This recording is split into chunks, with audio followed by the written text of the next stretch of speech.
Ukraine appears to be sending mixed messages about its military targets after the country's top general stated that a bridge linking the Russian mainland to Crimea could be targeted.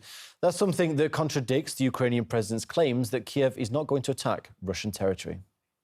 The Kerch Strait Bridge is target number one for the Ukrainian armed forces. This is no secret of their military or our military, or their civilians, or ours. Would you have fired at Russian territories across the border? No, we are not interested in shelling civilians. We are not terrorists who shell civilian neighborhoods.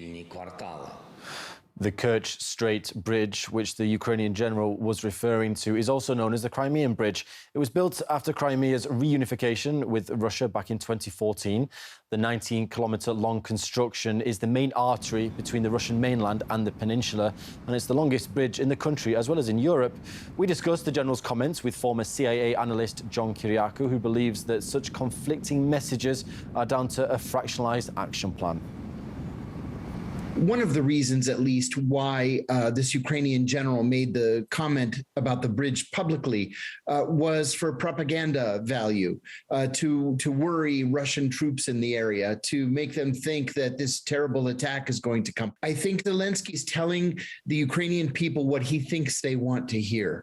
I don't think that his messaging is necessarily meant for the Russians. It's meant for the Ukrainians. And if it's going to make the Ukrainians feel better for him to say that he wouldn't attack Russian territory because it would be bad for the Ukrainians to be able to have to withstand a Russian response, I think that's why he's doing it. It's funny, we're hearing completely different things from the Ukrainians. We're also hearing completely different things from many of the leaders of the NATO countries.